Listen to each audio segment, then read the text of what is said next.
Greetings guys, today we are tasked to do a video lecture about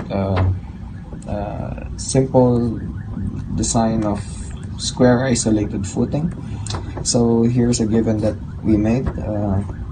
So basically the dimensions of the footing is unknown, while the column is given as 600 by 600 with the actual. So here's the front view of the foundation. We can see that there's an axial force P acting upon it, while you can see a given of 100.7 footing below the NGL as written below the problem. So we can also see that there's the live load of 1000, DL of 700.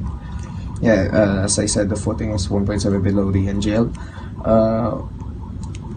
Density of soil at 15, while density of concrete at 24.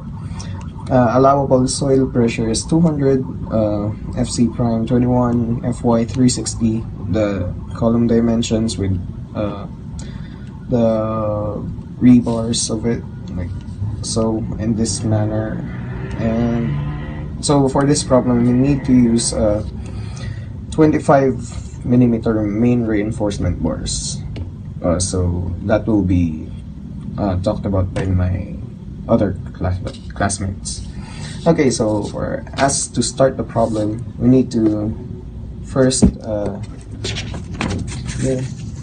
we need to get the equivalent soil pressure, which is QA minus summation of gamma H, with H assumed as 0.6.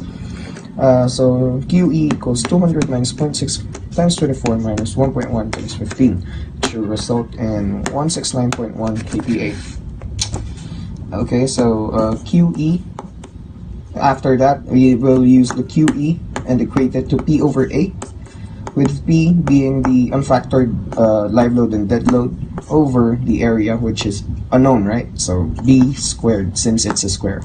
So doing so, 169.1 equals 1000 plus 700 over B squared. It will result in B equals 3.17. The next part is to find the effective depth using the punching shear.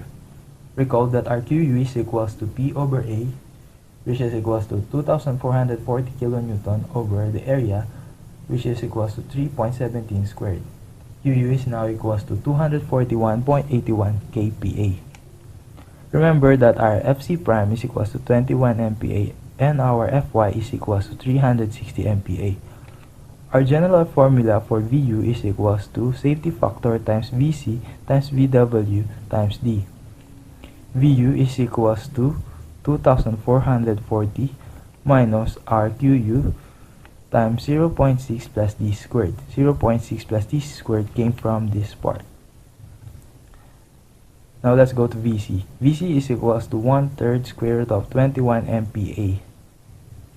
Substituting these values to our general formula, we will have 2440 minus 242.81 times 0.6 plus D squared is equals to 0.75, the safety factor, times 1/3 square root of 21 times 0.6 plus D times 4 times D times the convection factor, which is equals to 1000 squared over 1000. We will have the value of D, which is 0.45095 meters, or D is equals to 0.451 meters. To check D using wide beam shear, you will need a strip of a distance D from the column, which is this. It have the dimension of 1.285 minus D by 3.17 by D. We have a given of QU is equals to 242.81 kPa, a reduction factor of 0.75, FC prime of 21 MPa, and Vc, which is equal to 1/6 times square root of FC prime. The formula for wide beam shear is Vu is equal to reduction factor Vn. Vu is equal to Qu times the area where Qu acts.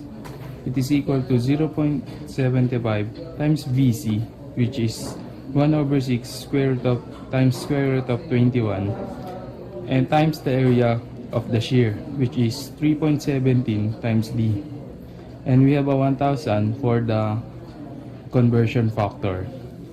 Using the calculator, we will have a D which is equal to 0.382 meter.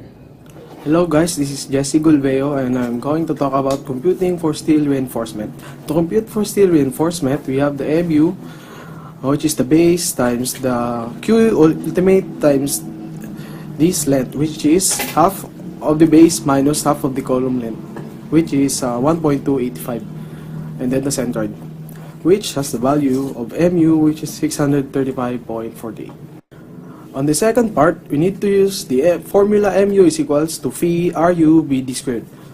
Now, we need to solve for RU this time. So we substitute the MU, which is 635.48, times 10 to the 6, which is conversion of Newton to kilonewton to Newton rather, which is equal to 0.9 RU, which is the base, times base and depth. Value obtained is 0.62. Now, using the formula of rho, which is 0.85 times Fc prime, 28 megapascal, over Fy, quantity 1 minus square root of 1 minus 2 times Ru over 0.25 times Fc prime. Now, the steel ratio obtained is 0.002. The rho minimum is 1.4 over 360, which is 0.039.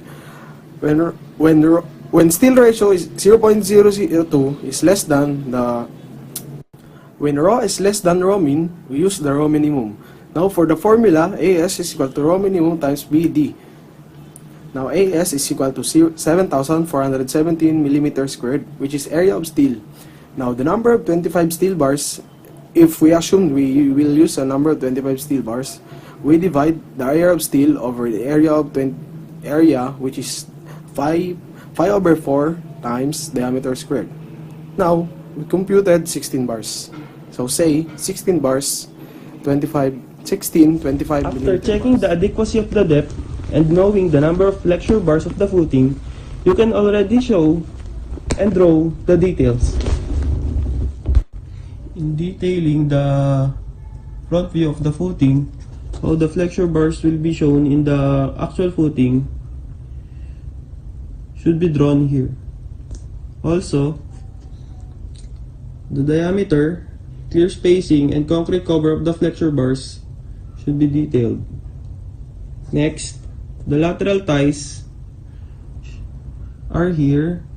Its diameter and clear spacing are detailed also. And lastly, for the vertical bars, you should show at least the diameter of the vertical bars.